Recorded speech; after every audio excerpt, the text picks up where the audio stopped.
Hello dear students, good morning to all of you. Myself Harti Sahu. Bachcho, we have learning our first lesson, A Girl with a Basket. And this is the sixth video of this lesson. And today we have to learn to last para. Okay? अगर आपने वो video इसके पहले के 5 video नहीं देखे तो please playlist में जाके आप वो वीडियो देख सकते हैं, तभी आपको ये आगे का समझ में आएगा। ठीक है, आइए अब हम यहाँ से अपना स्टार्ट करते हैं आज का वीडियो। इसके पहले हुआ क्या था, राइटर जो थे विलियम सी डगलस, जैसा कि हमने बताया था कि वे रेलवे स्टेशन पे जाते थे और लोगों से बात करते थे, लेकिन एक स्थान पे ऐसा आया जहाँ पे कुछ बच्चों ने उन्हें घेर लिया जो शरारती बच्चे थे, और वे टोकरियाँ बेच रहे थे हाथ से बुने हुए। सारे बच्चे जब टोकरियाँ बेच के चले गए तो उनके सामने एक 9 वर्ष की लड़की थी, सुंदर सी, जो अपनी एक 1.5 रुपये की टोकरी बेचना चाह रही थी। जैसा कि राइटर पहले से बहुत सारी टोकरियाँ ले लिए थे, इसलिए वे और टोकरियाँ नहीं ले सकते थे, इसलिए उन्होंने सोचा कि मैं और टोकरियाँ लेके क्या करूँगा। तो उन्होंने उस लड़की को कुछ पैसे दिए, लेकिन उस लड़की को वो पैसे रास नहीं आए। उस लड़की ने उस पैसे को पुनः फिर से राइटर को ही दे दिया। और फिर आइए उसके बाद देखते हैं क्या होता है। फिर वही बात कह रहे हैं, राइटर कह रहे हैं, I told this story to prime minister. मैंने ये कहानी प्राइम मिनिस्टर पंडित जवाहरलाल नेहरू को कही। कह रहे हैं कि राइटर कह रहे हैं विलियम सी डगलस, मैंने ये कहानी पंडित जवाहरलाल नेहरू, प्रधानमंत्री पंडित जवाहरलाल नेहरू से कही। आई टोल्ड हिम, मैंने उन्हें बताया। क्या बताया? इट वॉज वन रीज़न, यही एक कारण है। इट वॉज वन रीज़न, यही एक कारण है कि I had fallen in love with India, कि मैं भारत से प्रेम करने लगा। फिर क्या कह रहे हैं देखिए, I told this story to prime minister Pandit Jawaharlal Nehru. मैंने ये कहानी प्रधानमंत्री पंडित जवाहरलाल नेहरू से कही।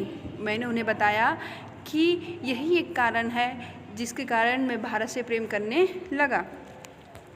अब राइटर क्या बता रहे हैं लास्ट में, द पीपल आई सा इन इंडिया, जिन लोगों को मैंने भारत में देखा। कौन कौन से लोग?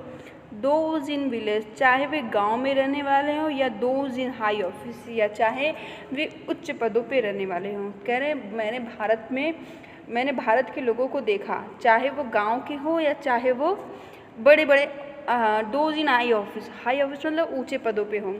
हैव, उन लोगों में था। क्या? बोथ, उन दोनों लोगों में था।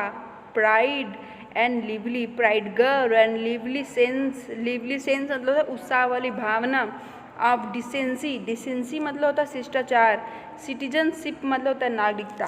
कह रहे हैं मैंने भारत में जिन लोगों को देखा, चाहे वो ग्रामीण व्यक्ति हो या ऊंचे पदों पर कोई व्यक्ति हो, उन लोगों में मैंने देखा कि उन लोगों में दोनों चीज़ था, गर्व भी था और किसके प्रति?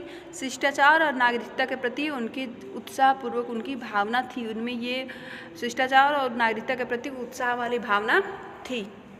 अब कह रहे हैं दे आल्सो हैव पैशन, उन्होंने क्या देखा भारत के लोगों से कि they also have a passion, उनमें तीव्र इच्छा थी, संवेग था फॉर इंडिपेंडेंस। राइटर ने देखा कि उनमें इंडिपेंडेंस अर्थात उनमें स्वतंत्रता के प्रति तीव्र इच्छा थी, तीव्र भावना थी। द ब्यूटिफुल चाइल्ड, वो छोटी सुंदर लड़की जो 9 वर्ष की थी, वह कहाँ जन्मी हुई थी? स्क्वालर मतलब होता है स्लम या मलिन बस्ती जिसे कह सकते हैं। कह रहे वह बच्ची जो गंदे स्थान या स्लम में पैदा हुई, एंड पॉवर्टी और गरीबी में, वह बच्ची जो स्लम और गरीबी में पैदा हुई। अनएजुकेटेड, अशिक्षित थी। दोनों किन की चीज़ों में अशिक्षित थी बच्ची? वो क्योंकि छोटी थी और गरीब भी थी, इसलिए वो अशिक्षित थी। किसमें? ग्रामर अर्थात शिक्षा में, भाषा में, व्याकरण में, एंड मैनर और व्यवहार में। अर्थात वह बच्ची, छोटी बच्ची, सुंदर सी, जो गरीबी और मलिन बस्ती में पैदा हुई थी और वह ग्रामर और मैनर दोनों में शिक्षित थी। उसने मुझे दिया, had given me a glimpse, उसने मुझे एक झलक दिया। किस चीज़ की झलक दिया? Of warm soul of India. Warm मतलब होता है देखिए प्रसन्नचित कह सकते हैं, या प्रसन्न कह सकते हैं, या जीवांत भी कह सकते हैं। कह रहे हैं उसने मुझे भारत के जीवांत जीवंतता का दृश्य उसमें झलक दिखलाई दिया। ठीक है, फिर से देखते हैं ये पैरा दोनों। ठीक है, मैंने ये कहानी पंडित जवाहरलाल नेहरू से कहा। मैंने उन्हें बताया कि यही एक कारण है कि मैं जिससे भारत से प्रेम करने लगा। जिन लोगों को मैंने भारत में देखा, चाहे वो ग्रामीण हो या चाहे वो उच्च पदों पे रहने वाले हों, उन दोनों में गर्व और उत्साह की भावना थी। किस चीज़ की उत्साह की भावना थी? शिष्टाचार और नागरिकता की। उन दोनों में नागरिकता और शिष्टाचार के प्रति उत्साह वाली भावना थी। They also have a passion, उनमें पैशन था, तीव्र इच्छा थी। स्वतंत्रता के प्रति उनमें तीव्र इच्छा थी। और जो 9 वर्ष की लड़की थी, जो मलिन बस्ती और गरीबी में पैदा हुई थी, और जो दोनों ग्रामर और मैनर दोनों में अनपढ़ थी, अनभिज्ञ थी, अशिक्षित थी, उसने मुझे भारत के जीवंत आत्मा की एक झलक दिखला दी। उस लड़की ने had given me a glimpse of warm soul of India. उसने मुझे भारत के एक जीवंत प्रसन्नचित्त भारत की झलक दिखला दी। आई होप आपको ये 2 लास्ट पैरा समझ में आया होगा। Thank you.